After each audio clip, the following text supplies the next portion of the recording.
ملک میں ایک تاجر ہوا کرتا تھا۔ اس کا سامان تجارت مختلف ممالک میں بذریعہ بحری بیڑوں کے پہنچایا اور لایا جاتا تھا۔ متعدد بیڑے، اونٹ وغیرہ اس کی ذاتی ملکیت میں تھے۔ ایک دن وہ اپنے دوستوں کے ساتھ زمین پر بیٹھا خوش گپیوں میں مصروف تھا۔ گفتگو کے دوران وہ بار بار اپنا ہاتھ زمین پر رکھتا اور کچھ مٹی اٹھا کر پھینک دیتا۔ اچانک اس کا ایک دوست چلا اٹھا، یہ تو سونا بن رہا ہے۔ دوسرے دوستوں نے سنا تو تاجر کی پھینکی ہوئی مٹی کو غور سے دیکھا۔ وہ مٹی واقعی سونے میں تبدیل ہو رہی تھی۔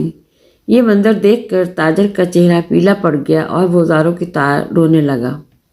دوستوں نے کہا، اپنی خوش قسمتی پر ناز کرنے کے بجائے تم کیوں رو رہے ہو؟ تو تاجر نے کہا، تمہیں نہیں معلوم کہ آج عروج کی انتہا ہو گئی ہے اور ہر چیز کی انتہا کے بعد اس کی واپسی کا سفر شروع ہوتا ہے۔ تاجر کی بات سچ نکلی اور وہ چند ماہ میں ہی مفلس ہو کر لاش ہو گیا۔ اس کے کچھ بیڑے قزاقوں نے لوٹ لیے اور کچھ ڈوب گئے۔ گھر بار بیچنا پڑا۔ فاقوں کی نوبت آ گئی۔ سب دوستوں رشتہ داروں کا مقروض ہو گیا۔ اب تو کوئی قرض بھی نہ دیتا تھا۔ وہ لوگ جو مکھیوں کی طرح اس کے ساتھ چپکے رہتے تھے، اس کو دیکھ کر راہ بدل لیتے تھے۔ عروج کا سفر ختم ہوا اور زوال و ذلت اپنے انتہا کی طرف گامزن ہوتی رہی۔ 2 دن سے گھر میں فاقہ تھا، نہ کوئی نقدی تھی اور نہ ہی کچھ ایسا کہ بیچ کر گزارا کر لیتا۔ مالک مکان کرائے کے لیے اور دیگر قرض خواہ رقم کے لیے بار بار تنگ کر رہے تھے۔ کسی نے بتایا کہ فلاں دربار پر لنگر تقسیم ہو رہا ہے۔ اپنے ایک دوست کے ہمراہ بھاگم بھاگ وہاں پہنچا اور ایک لمبی قطار میں لگ گیا۔ اس کی باری آئی تو اندھیرا چھا چکا تھا۔ اس نے لنگر لیا اور گھر کی طرف چل پڑا۔ تھوڑی ہی دور گیا ہوگا کہ اندھیرے میں کسی چیز سے ٹھوکر کھا کر گر پڑا۔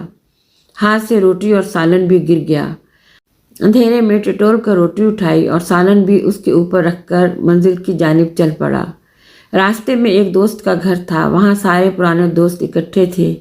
انہوں نے اسے دیکھا تو اندر بلا لیا۔ ایک دوست نے دیکھا کہ اس کے ہاتھ کسی چیز سے آلودہ ہیں تو اس نے پوچھا، تمہارے ہاتھوں پر کیا لگا ہے؟ اس نے روٹی کھول کر دیکھا تو اندھیرے میں سالن کی جگہ گائے کا گوبر روٹی پر رکھ لایا تھا۔ یہ منظر دیکھ کر وہ تاجر یوں ہنسنے لگا جیسے قارون کا خزانہ ہاتھ لگ گیا ہو۔ اس کے دوست حیرت سے اسے دیکھ رہے تھے کہ جیسے وہ پاگل ہو گیا ہو۔ 2 دن کے فاقے کے بعد تمہیں کھانا ملا تھا، اس پر بھی گندگی لگ گئی۔ اپنی قسمت پر رونے کے بجائے تم خوش ہو رہے ہو۔ تاجر نے کہا، تمہیں نہیں معلوم کہ آج تو ذلت و زوال کی بھی انتہا ہو گئی ہے اور ہر چیز کی انتہا کے بعد اس کی واپسی کا سفر شروع ہوتا ہے۔ تاجر یہ کہہ کر اپنے گھر کی طرف چل پڑا۔ لوگوں نے دیکھا کہ چند ہی ماہ میں اللہ تعالیٰ نے اس کو پھر پہلے کی طرح امیر کر دیا۔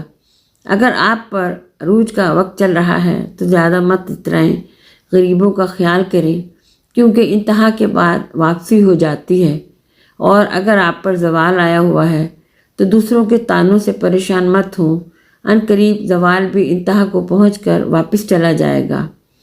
یاد رکھو، عروج و زوال اللہ تعالیٰ کی طرف سے ہے۔ تم ہر حال میں اللہ سے راضی رہو، وہ جانے اور عروج و زوال جانے۔